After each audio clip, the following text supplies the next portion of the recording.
It's my privilege and pleasure to do this, I think. I wasn't aware of the title. I hadn't been involved in choosing it. So I'm sure everybody can cope.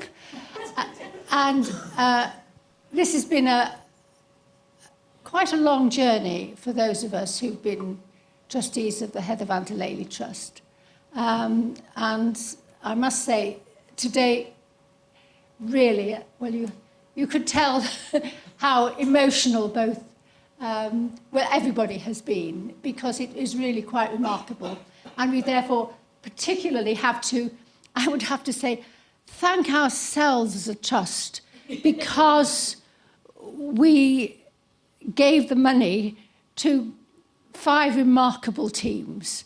And I think you must all recognise the quite wonderful job that they've all done. They really worked to enhance Heather's memory, and that's really, really something that everybody should be grateful for. So I'm going to start off by taking no notice at all. But because I want to pose a question to 4 of you, in a sense, because, in fact, Jill's talk has preempted my question to a certain extent. And there is an issue where we are now and where you all are now with your research, because everybody has made in various ways the point, oh, but you will guess what? Oh, look what happened then. Oh, dear, which is true. But the whole of the education and the speech and language therapy practitioner and research community has got to remember when children were born, if they were born and in school, during, pre and post-COVID. And I wonder what you think it does to your data. So that'll get them going, and then you can start asking questions. Who'd like to start? I'll start, why not? I'm going to pretend, I was just saying to everyone, I'm going to pretend to be Angela Rayner, because I thought she did a really good job on the political debate, so go for it. So all our data, the first phase of data, were all collected before COVID. So I feel very confident that it reflects what the state of the art was at that particular time. During COVID, we collected questionnaire data about what was happening at home and whether parents were reading with children and so forth. And as you know, ours was a fairly advantaged sample, and that data, I think, will inform our understanding about the opportunities these children have. The post-COVID data suggests that although their children's language skills have continued to develop, for many of them, their literacy skills and writing have not developed in the trajectory that we would expect. I think I could add that what we've seen, and this is anecdotal really, is just that post-COVID there's much more variability in the language skills that we're seeing. So that probably takes account of what you've said, Julie, about being in schools that are more advantaged. But when we see that when we see schools where there are children who are really disadvantaged and their language skills have suffered much more, and correspondingly, and there is research out there, I think that's found this now too, some children's language has benefited from it because they've been at home with parents who've been able to really work with them and scaffold their language development. So that gap, that disadvantage gap, is much wider than it was before. I think we've seen that in our data, certainly. And that means that absolutely any paper should, it should be a requirement for any research papers to be very, very clear about when the data were collected. So, because of course, if there's greater variability, then standardised assessment norms might be a problem. Yes, certainly. I mean, with Language Screen as a relatively new assessment, we've now standardised and re-standardised again as our sample size has grown. So we did the first one when there were around about 1,000 children across 4 years, and we've now got a sample size of about 380,000 in the latest one. So that was the reason for re-standardising, but I think that is the case. You can't assume that standard scores that were put in place a number of years ago are necessarily going to do the job they're supposed to now. For me, I think obviously the times 3 data I talked about today were collected during the COVID period when the children were 6 to 8, and I think, I'm not certain, I haven't thought about it in great depth, but I think there are potentially some interesting issues around diagnosis, identification, and particularly maybe social communication related features in that period. So, for example, I talked about using the SRS in my research, and actually the SRS can flag high scores for things that are not autism. So actually for things that are related to anxiety and that could be artifacts of the time in which the children were living. And I think it's always going to be a really interesting point to come back to. But I also think anecdotally I was seeing the impact of children not having received enough assessment, intervention and identification and intervention at that age because they had not been in school for quite a period of time, or they'd been in school only on and off. In terms of, I would say anecdotally, we're having this conversation all the time that social communication difficulties are the ones that are coming through more and more, aren't they? So it's very interesting to find out more about that. In terms of an intervention study, it's really difficult to answer. It could go either way. So it could be that our intervention had a larger effect because the children's broader experiences of language enriching environments were fewer, and so what we did had a larger effect. But equally, it could be that it's much harder to get that change to happen in these groups of children who were really struggling with their attention and concentration and social, emotional and behavioural adjustment at the time that we went into the school. And certainly we had lots of discussions as a research team because in wave 1, when we first went in, the children were finding it extremely difficult. And it was interesting that even by wave 2, when the restrictions had altered, there was a change in the children. You'll be glad to hear we've adjusted for that statistically in our models, so it's fine. So we've put that into our statistical modelling. So we have taken account of that, but it's very difficult to know whether those changes that we would see would happen again, not in COVID times. But that's why it's really lucky that both interventions have also been evaluated at other time points so that we do know they're effective. And it's also why RCTs are the gold standard, because both sets of children are living under the same circumstances and we're able to see which one improves the most. So it's tricky, but I think methodologically we can still be confident about our findings. Yeah. I think it's a great question, particularly for our study, because it's a 4-wave study, and the first wave of children were collected in 2019.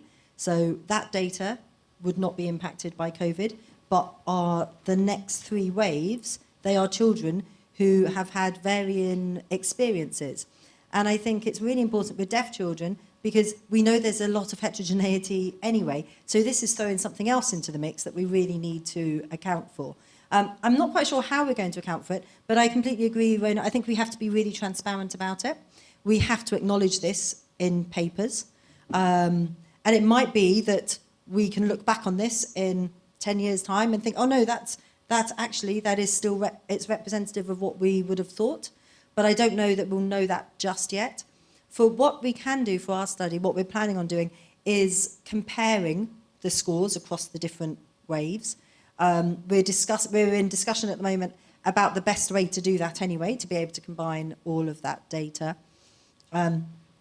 And to be transparent, with the deaf children in our sample, I'm a little bit more confident in terms of their results, because most of the deaf children in our sample carried on being at school while the schools were closed. We spoke to the teachers, we've got records of it, and I think virtually all of them were, so we will check that. But they were all, the school experience still would have been different, but for some of these children who, especially if they were in resource spaces attached to mainstream schools, then they're actually used to being in smaller classes anyway. So even being in those bubbles would have been a bit similar. But the hearing children in our sample that we're using as controls, I think that's something that we really need to look at closely so that we can be confident. And just, again, I think what's really important, it's that idea of being really open and transparent, open science. Let's acknowledge if this is a concern, we have to be transparent about it and acknowledge it. Something that for us, our wave 1 children, the hearing children had higher levels of maternal education than the deaf children, than the mothers of hearing children and the mothers of deaf children in wave 1. So actually it was something that we had wanted to address in the later waves, and so we were quite deliberate in terms of the schools and areas that we were targeting to recruit. So we might actually have almost doubled down on ourselves in terms of trying to tease apart, have we got lower vocabulary levels or lower language levels in waves 3 and 4 because of COVID, or because actually we've perhaps recruited children from different backgrounds because we wanted them to be more closely matched to our deaf sample. So I don't have the answers, but I think it's something we have to consider and we have to think about and be transparent about. May I just make one more point? Is that okay? Dr. Christine Jack, who is our project lead, manager for the Lively study, has conducted, we did process evaluation of qualitative research with the schools alongside the project as well, which we didn't have time to talk about.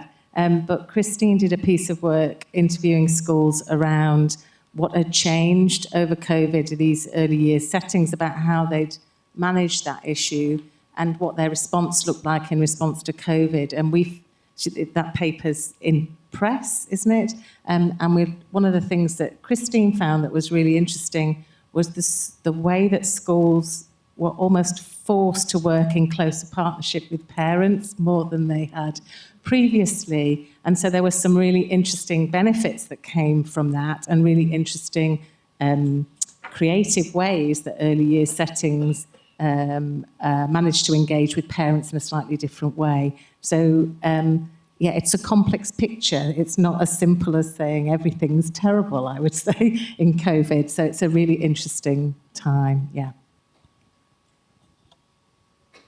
So, over to you all. Can we remember what we're supposed to be talking about?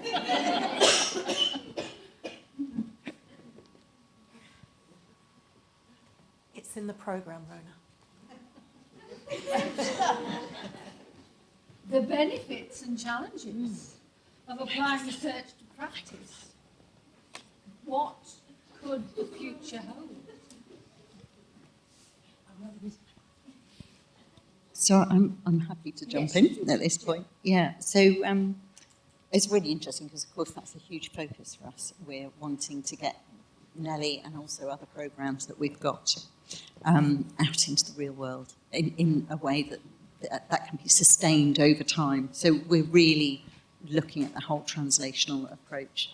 And we're aware that what works really well when you have a tightly controlled research trial can actually be what hinders you when you get out into the real world and you try to do the same thing in a much wider set of schools. So control, which is what you want in a research trial, can hamper what you're trying to do at a larger scale. What you need to be able to do, what we found certainly, is we needed to be able to really identify what core elements there were in our programs that really still needed to be in place regardless of the context. So that would be the length of it, that it's an intensive one, that it's a withdrawal, that the different types of session, the focus on vocabulary, narrative, etc.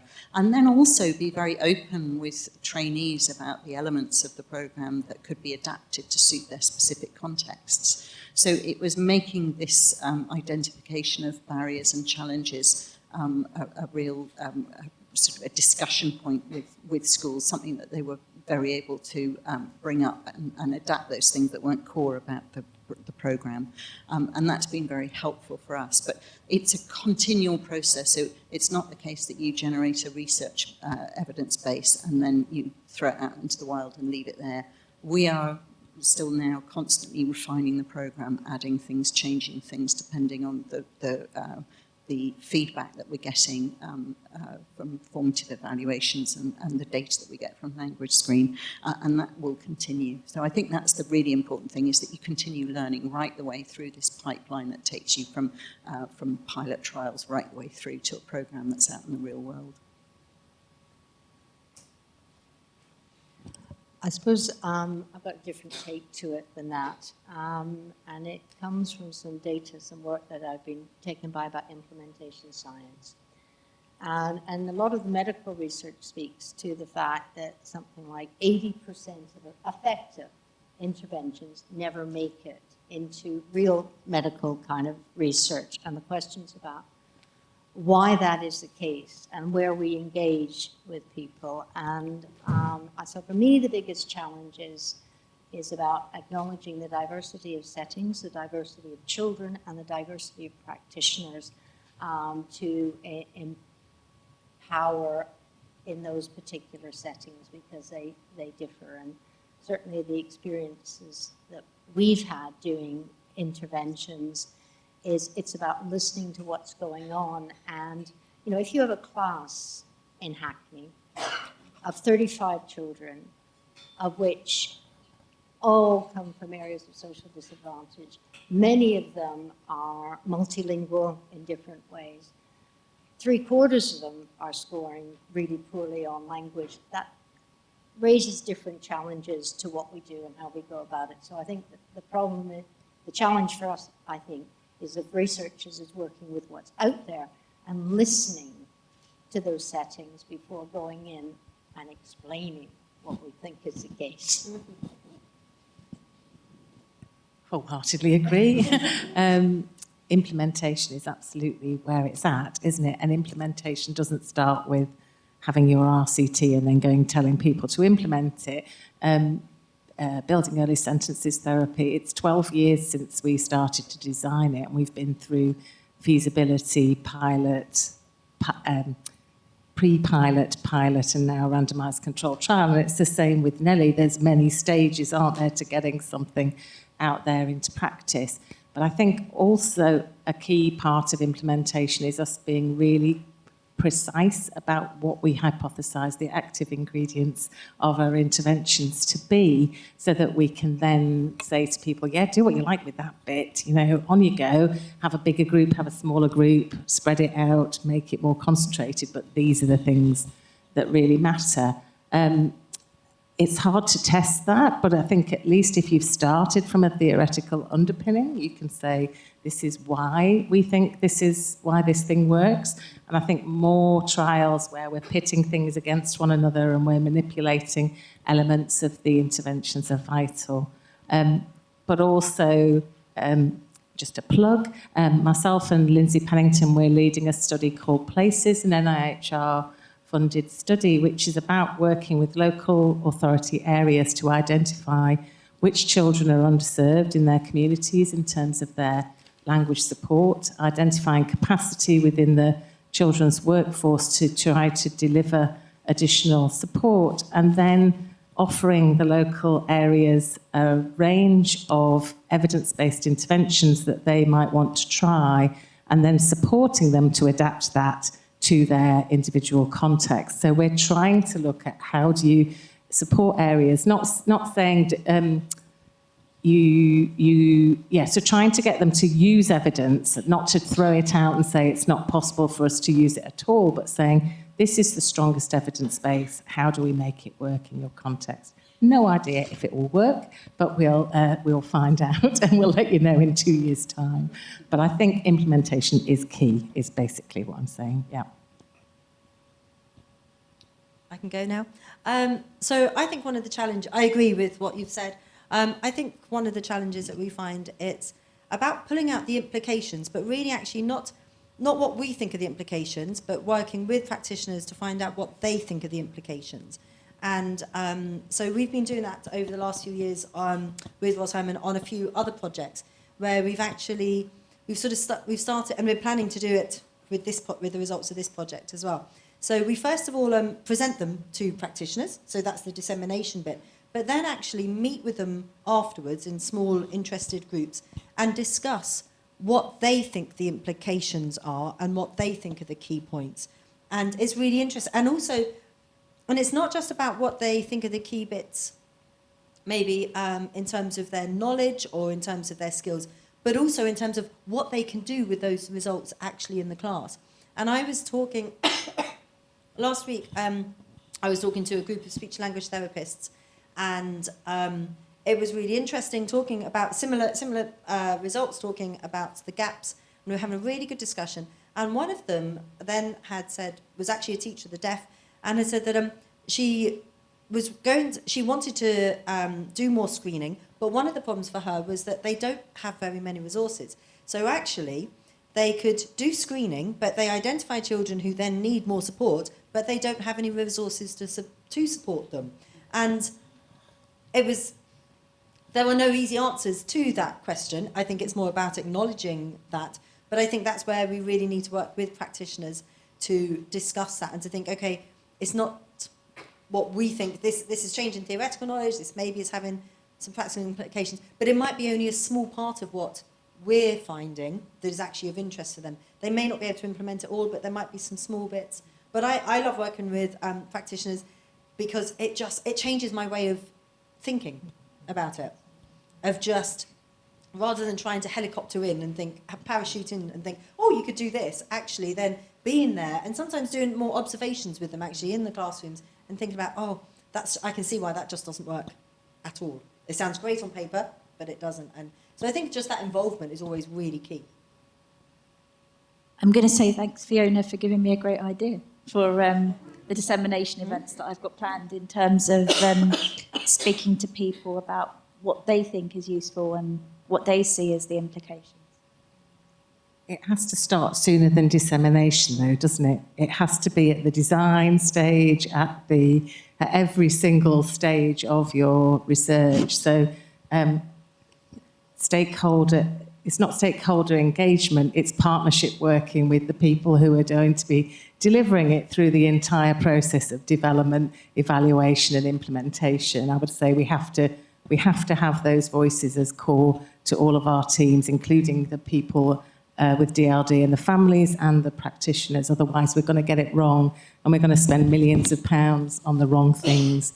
So I think if we jump to RCTs or we jump to screening tools that haven't been properly embedded in practice, then we're wasting everybody's time. Misinformation. But the other thing about it is, I think, our paymasters. One of the things that I was speaking to Chloe about was about the funding that the foundation has given us. For some of us, this work would not go through ESRC because it wouldn't tick the boxes that they wanted. So there's an issue for funders out there, and there's also an issue, I think, for journals.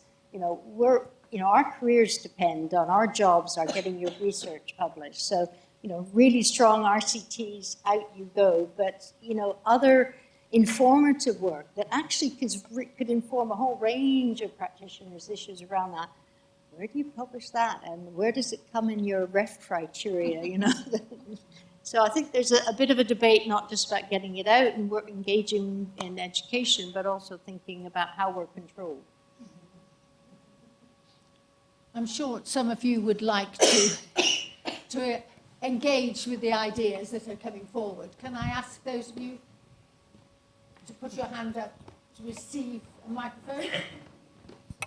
Thank you. If you could tell us who you are and where you're from, Okay. if you don't mind. Hello, I'm Kandake. I am a speech therapist that works based in London secondary schools. And my question, sorry, I can't speak on a Saturday, I have said, but bear with me. In terms of, I wonder if there's been any thought or in the research, I'm not very research minded, but any thought in the research about how you make that, how you make these conclusions come out quicker to the public, to the speech therapist? Because I know you're saying about the implementation, but things like this I kind of just found because I searched and I wanted some CPD, and as a newly qualified, well, not newly qualified anymore, but 3 years into the field and having some extra experience other places, you know, I felt I needed some CPD or to find something out, because actually when you ask your supervisors or people, they're like, oh, no one really knows and everyone's just sort of new and figuring it out as you go.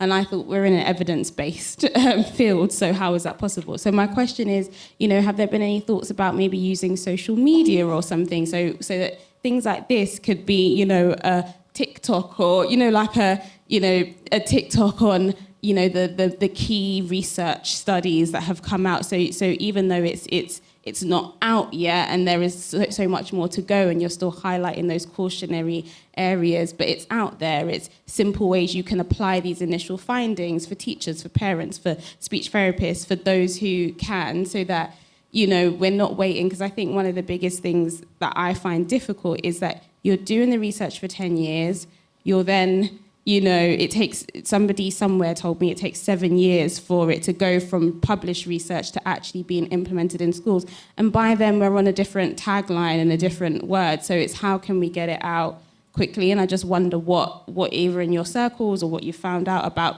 making it quicker.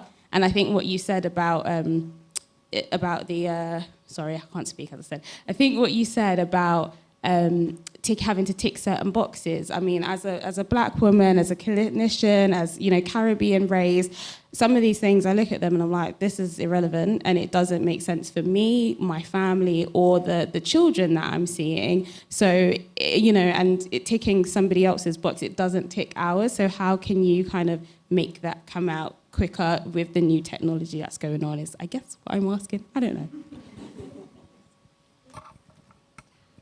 I would say it's really hard.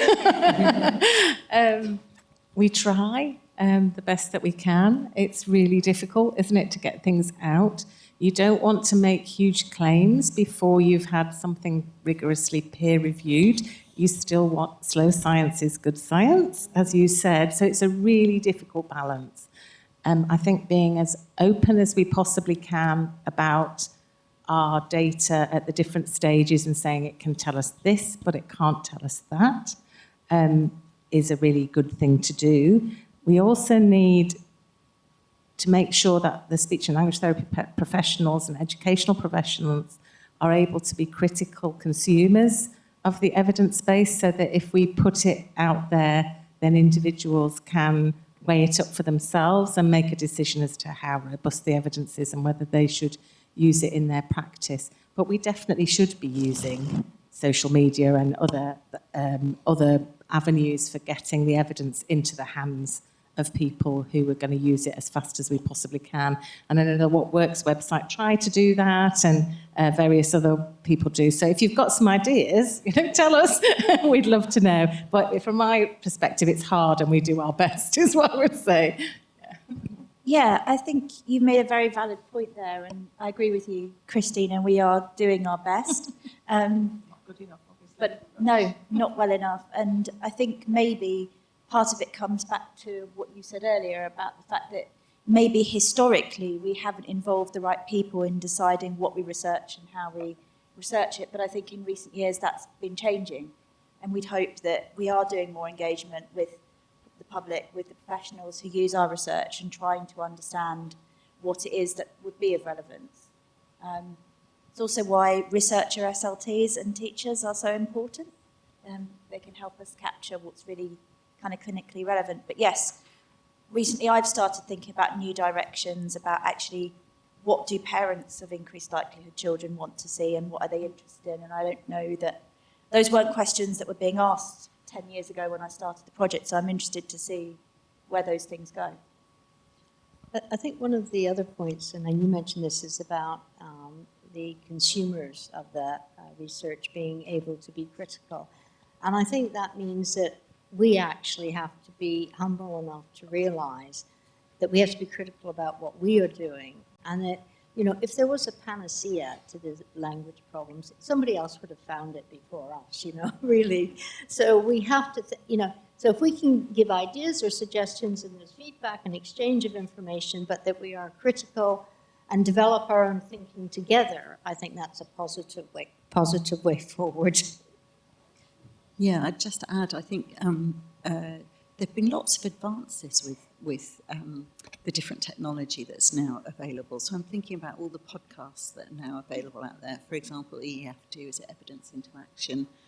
There's organisations like Tooled Up Education that are there for schools, for educators and for parents.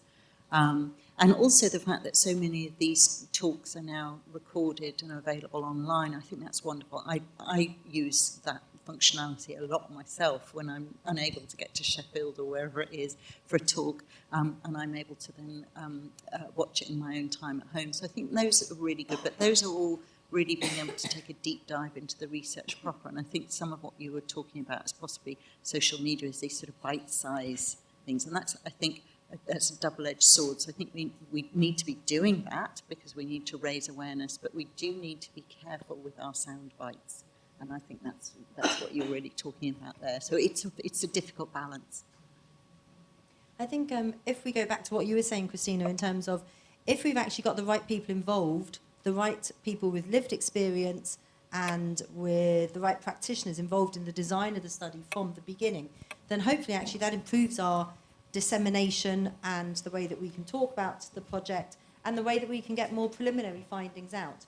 But equally, I completely agree, we always have to be careful, especially if, so for me working with a small population, so with deaf children, so we know it's a small population, we know there's a lot of heterogeneity. So actually it takes a while to build up these large sample sizes, but we have to, because otherwise your results can change massively by putting another 10 children in, another 20 children. So we have to be cautious, but we also need to speed things up somehow. And so we use Twitter a lot, and we do videos, because obviously videos are accessible for deaf people, so we do it in that way. And we collaborate a lot with some of the charities, some of the deaf charities.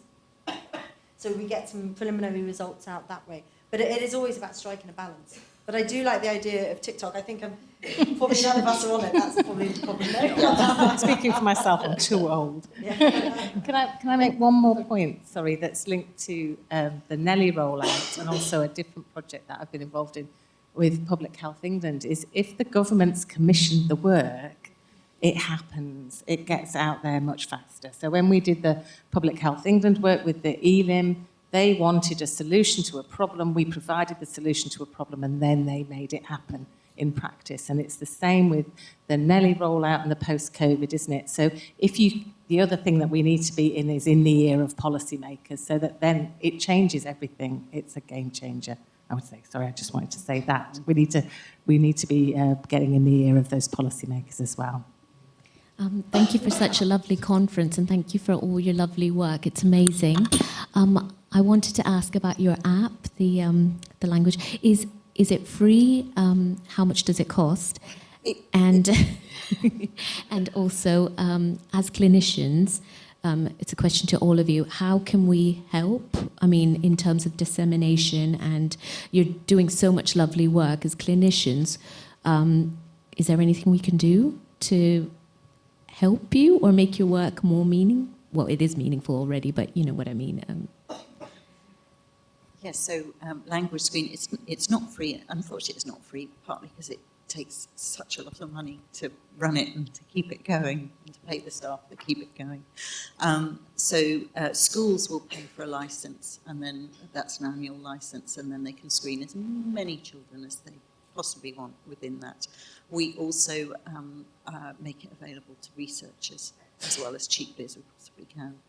But really, when you say about how can you help, well, that's definitely a focus that we have, is how can we work with the speech and language community to bridge, if you like, this gap between what educators are able to do within classes or with pulling children out of classes, but within schooling, and bridge that gap to children who have more severe needs that need the support of speech and language therapists. So what we're hoping is that we're going to be able to do more and more work in the future to be able to have a joined up solution that involves the screening tools, involves the educators, involves the interventions, but also involves this massive expertise that speech and language therapists then bring to the problem.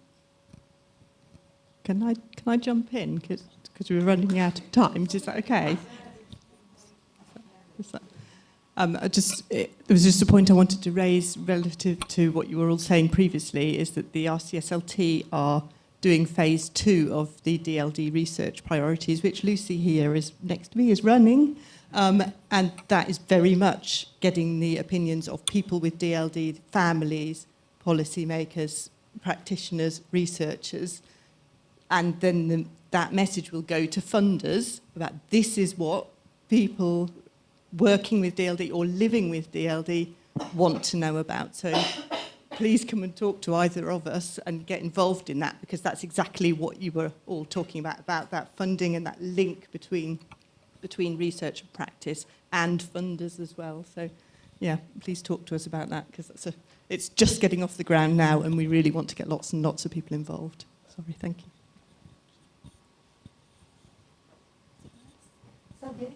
Somebody at the back. Thank you. Hiya. I just wanted to say a point that both Kate and I were just saying, kind of in relation to the past few questions of it. I think it does have to be a two-way thing, that SLTs have to have protected time and their services have to, throughout all stages of their career, ensure that they have time to go and look for this research. It can't always be the expectation that the researchers are coming to us, but we need that protected time to do that. So it's not really a question, just a thought. Thank you. Thank you. Very opposite point to stop. I've just had the signal. I think the information that Susan just gave you is actually very important. But of course, only people here almost will know about it. And I think that comes back to your point. How do people find out? And that does mean that it needs to be beyond the higher education establishments. And the links between the speech and language therapy services and the schools and the higher education establishments have to be much more active, should we say, than anything else. And at that point, I think it falls to me to thank our 5 speakers, to also acknowledge and thank all of you who produced some of the most impressive posters that I've seen in a long time. I know the instructions you had how to produce the posters were absolutely wonderful. However, they were extremely good, and it was so nice that so many of you were able to talk about them.